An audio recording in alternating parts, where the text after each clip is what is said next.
Hello, you two. I'm glad you got my letter. Durin's awake and waiting on the bench over there. I'm here if you need help. Just give me a shout. Don't worry about us. We'll be fine.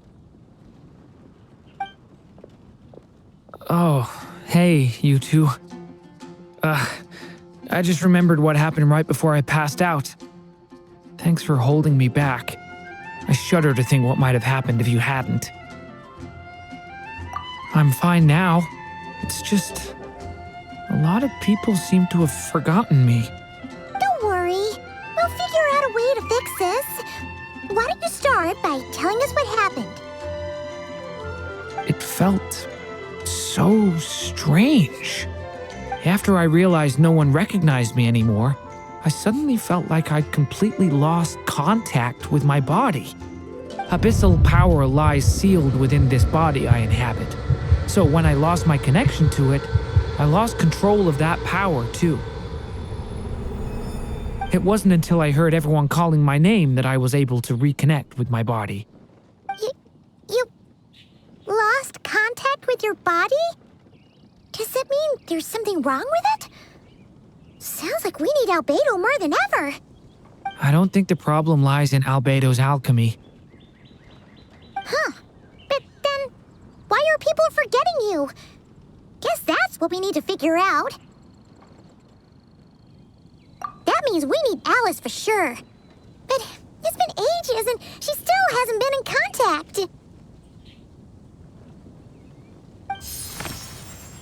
Now would be a really good time for a hint.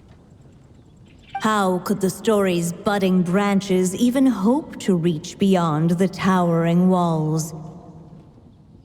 Leaving the castle, the witch went off in search of the tallest, grandest tree in the whole world. High up in the canopy of that tree, she sought a resting place, a refuge where the little sapling might take root. Go to that place, for it was there that the sapling felt its first breath of wind. Huh? Was that another clue? Does that mean the story isn't over yet? Leaving the castle.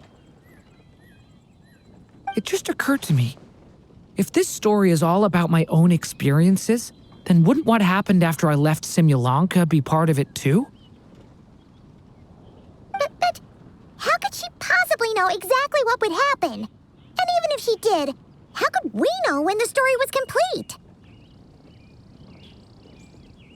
Yeah. Since we can't reach Alice right now, we'll just have to get to the bottom of this ourselves. But first, we gotta figure out where this riddle wants us to go. The tallest, grandest tree in the whole wide world. Huh. The only place that ever gave me that feeling was the one I ended up in right after leaving Simulanka. They had great coffee there too, and so many books you'd never run out of things to read. Think about it. Our search in Mondstadt began in a library, right? Well, Sumeru City's got one of those too, and it's absolutely huge. What do you say? Should we try looking there? Huh. That does kind of make sense. And it's not like Paimon's got a better idea. All right, let's just give Jean and the others a heads up first.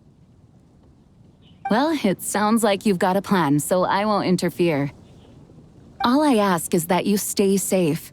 Albedo won't be back for some time, and until he is, we can't know for sure how dangerous Durin might be in his current state. I'm so sorry about what happened before. Believe me, I'm not blaming you, and neither is anyone else here. If anything, it's the opposite. We're all just worried about you. Worried? About me? Come with me. I want to show you something. As soon as they heard you were awake, they all hurried over to see how you were doing. You all came to see me? A little birdie told me you're working on finishing a storybook.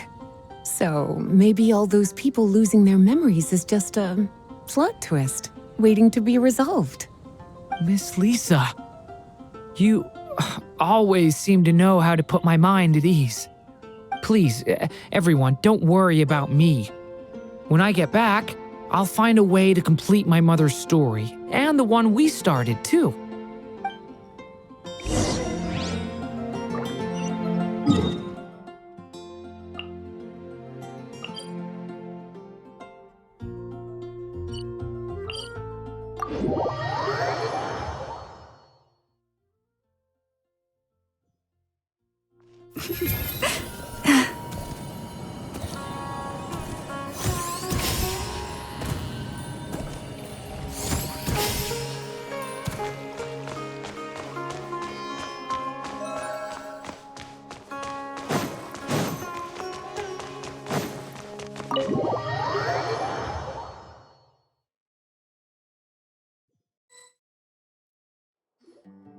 Whew.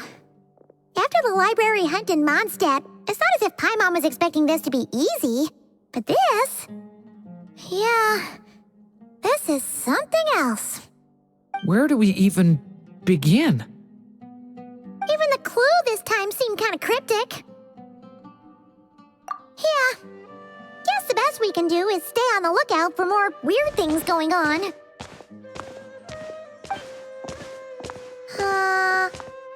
Huh? Sorry, what was that? I'm here to return Volume 5. According to the catalog, Volume 5 of this series is not available for loan. I can't accept the return of a book that was never checked out in the first place. Let me put it this way. My copy is complete. Yours, on the other hand, is missing large amounts of content. So you should swap it for mine instead. Sir, you have to understand. Managing a library is a serious business, and we have protocols in place for this kind of thing. I can't just replace an important volume in our collection based on nothing more than your word. Hey! Look what the Wandering Tom dragged in! Oh, it's you. And, what is it you're doing here? I'm a traveling scholar, as you know. Isn't a library the most natural place for me to be? Well, the last time we saw you was all the way in Nocturne. Paimon just didn't expect to suddenly see you in Sumeru, that's all. There were some things I needed to come back and take care of. Some documents had gone missing, so I tracked them down, restored them to their original condition. And now, I'm here to return them. And considering what I'm planning to do next, it feels like a weight off my shoulders. What's going on with you, huh? You look like a kicked puppy. Hat guy. At least you haven't forgotten about me. What's that supposed to mean?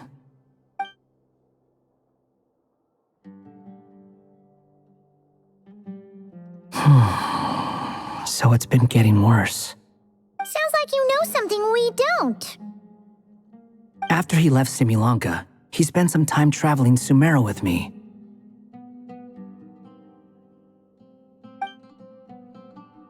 I was working on several texts at the time, and I stumbled upon something strange. Anytime Durin of Simulanka was mentioned, before long, the record would disappear. Which means, all the remaining records on Durin are about the evil dragon that fell on Dragonspine. How did you even discover that? If I remember correctly, Hat Guy loved the time he spent in Simulanka so much that he started writing a travel log. That's besides the point. The fact is, you're not affected by the ley lines of this world. I'm sure you can grasp the implications of what that means. His case is different from mine. It's more like the world itself refuses to accept his existence. It started with a few written records, but now, it sounds like it's spread to people who never met him or didn't know him well. At this rate, the whole world might forget him altogether. The whole world? But that includes all my friends in Mondstadt, and even Hat Guy, too. So that's what you've been worried about all this time? Why didn't you just tell me? There are more important questions right now, like figuring out how to fix this. That mage clearly cared a lot about her child. She left that book behind for a reason. If you want answers, isn't that the place to find them? You think that didn't occur to us already? Problem is, we need to find the memory that unlocks the next chapter first.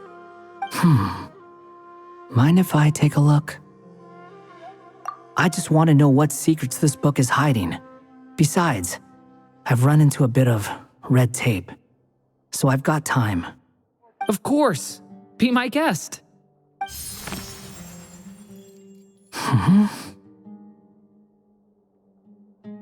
So, the memory we've been looking for was about you all along?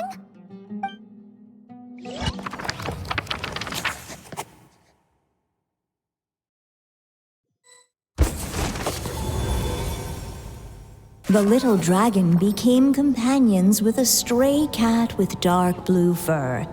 It was a friendship born of all they had in common. He left his castle at the stray's invitation, setting out to explore the world beyond its walls. There, he grew fond of the outside world, eager to make friends and share the story of his life. Taken by the dragon's story, the stray tried to write it down.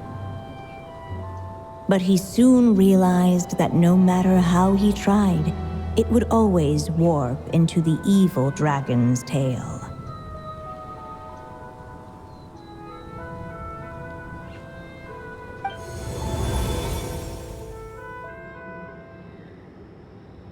So, this is the world where this chapter takes place? Looks like we're at the top of some kind of gigantic tree. This one must be about what happened to me when I first arrived in Tevat. No wonder the memory that unlocked it was about Hat Guy. Most of my memories from that period were. Hold on. Anyone want to explain how I ended up looking like this? Maybe you've become a character in the story too. You see me as a stray cat? A wandering Tom, to be exact. You should count yourself lucky. Of all Durin's friends, your character is by far the most memorable. Maybe it's because I've known Hat Guy for longer, so my impression of him is more vivid than the others. Vivid? Then how come you haven't changed one bit? Guess that means the impression the Traveler left was so vivid, it didn't need changing.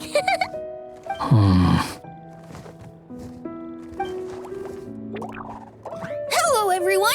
Ready for today's adventure? It's the storybook, Durin. Oh.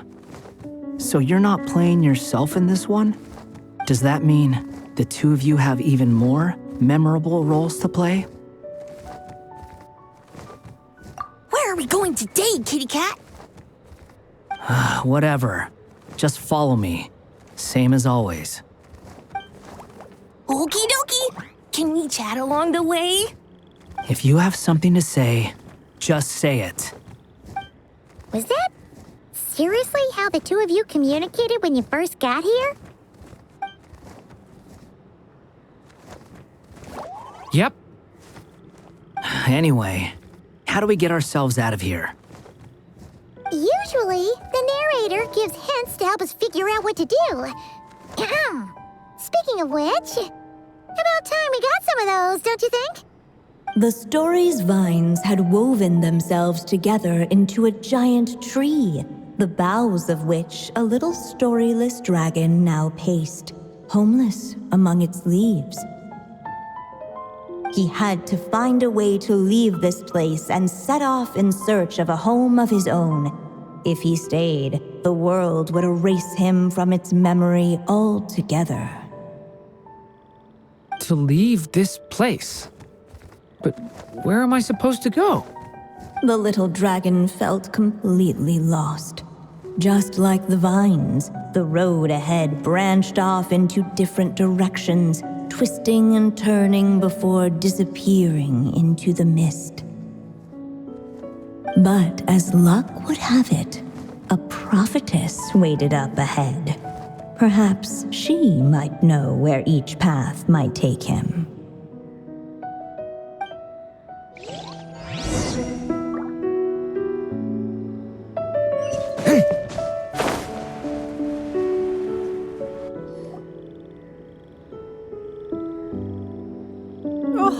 You must be the little lost dragon. It's true. My friends and I are lost. This meeting was no accident. The prophetess was in fact the seer-witch, here to present her promised gift. The seer-witch? Oh yeah! That's Mona's teacher, right? The old hag? Insolent child. I am the seer-witch, your prophetess, not some old hag. Sorry! Now, little lost dragon, I have come to bestow the gift I once promised. A prophecy. A prophecy? Hear me now, for my prophecy is this. One day, the dragon from beyond the castle shall be reborn, and none may avert its coming. The wind took the prophecy and swept it off into the distance. And so, the little dragon was shown a path to wander. As far as I remember, once that alchemist from Mondstadt learned about the prophecy, he chose to stand with you against the evil dragon. So, what does any of this have to do with you being forgotten? Oh, wise witch of prophecy! Could we trouble you with another question? As enigmatic as she was elegant, the seer-witch spoke no more, for her thoughts had long since returned to the starry firmament above. Just when we actually needed her. The seer-witch was my mother's friend, so the prophecy she just gave should turn out to be helpful. Well, it's not like we've got better options. But if all we need to do is leave this place, which path should we take? Why don't we take a look around?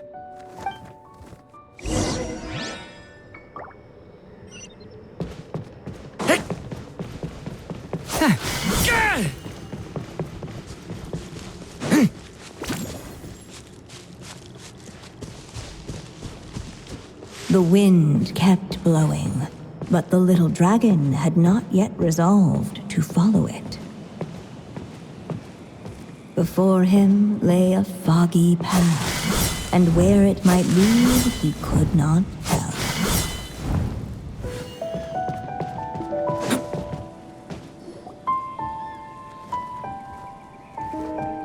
If we go this way, we'll be heading back to Mondstadt, just like we planned. Out of all the options so far, this seems like the safest, right? At least we know what happens next. He helps stop the evil dragon from returning, gets a new body, makes a whole bunch of friends, who all just forget about him. But you didn't forget, Hat Guy. I'm just saying, choosing this path wouldn't solve the main problem. You'd still end up being forgotten. Huh. I'm not against choosing this path.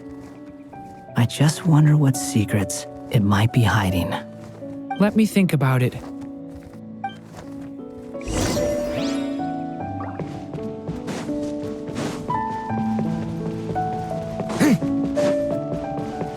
I still think you should keep going, little dragon. If you leave the castle, you can accomplish something amazing and make a bunch of friends along the way. Really? Then let's go! Unable to preserve his story, the little dragon wandered astray. Fortunately for him, a certain prophetess had left behind a prophecy to guide him. The wind took the prophecy and swept it off into the distance, and so the little dragon was shown a path to wander. Following the wind's guidance, the little dragon made his escape. In turn, the prophetess affirmed the little dragon's choice, leaving an extra secret as her parting gift. Now that you've made up your mind, I shall keep my promise by explaining fate's little trick. Long, long ago, the gods of the high heavens gave the world outside the castle a magic of its own. They called it storytelling. It was a magic of almost unshakable power that governed how people met, grew close, and understood one another. Each person had a story meant for them and them alone, one whose ending was written in the heavens long ago. In truth, your story and the evil dragons are simply two versions of the same tale, and that is something the magic of storytelling cannot abide. Beyond the castle's walls, your story cannot take root, for the evil dragon's tale has done so already.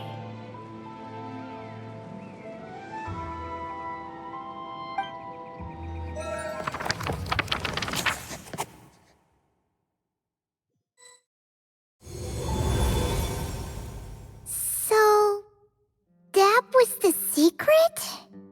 Huh. But what does that mean? You still don't get it? Simulanka Durin and Tevat Durin share a special kind of connection. Their fates are mirror images of one another. While they were in two separate worlds, there may have been some mutual influence, but their fates were independent. But when Simulanka Durin came to Tevat, a version of his fate already existed there. So, how can two fates exist at the same time? The answer is, they can't. The rules of this world don't allow it. You can't return a book you never checked out in the first place. So, what's Durin supposed to do? Those mages seem to have come up with quite the ingenious solution.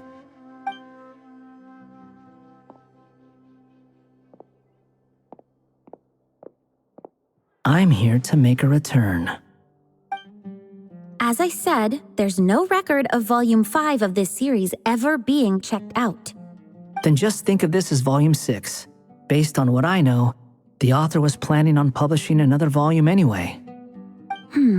The catalog does have a slot reserved for Volume 6. So, this is it? Sure, let's go with that. All you need to know is, I'll be the one writing this series from now on. You...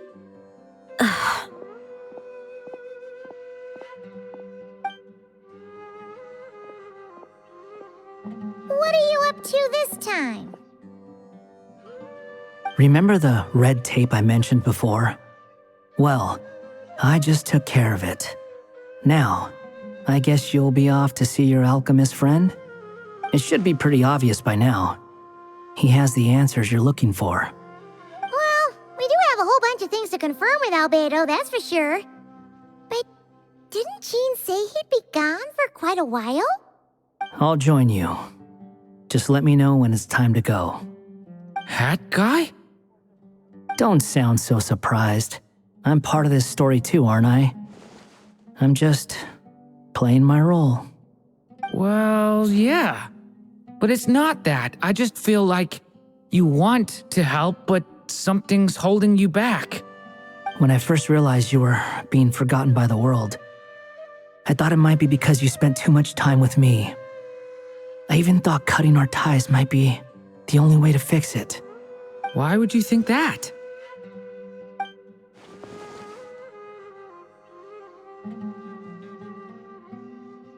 it doesn't matter now. Judging from the answer this book has given us, I was probably overthinking it.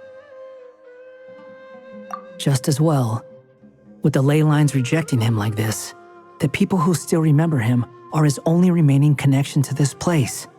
If that last fragile tie was broken, who can say what devastation his unbound body might unleash? And to think I'm one of the people keeping you here, instrumental in helping change your fate. Can't say I saw it coming. Well, if it's good enough for Hat Guy, it's good enough for me. After all, he is about as odd as humans get. Excuse me? With some people, even if you try asking a simple question, they'll always give you a complicated answer. And the more you ask, the more complicated it gets. Truth is, Hat Guy's just that kind of guy. Whatever. All I needed was a yes or no, so we can quit it with all the back and forth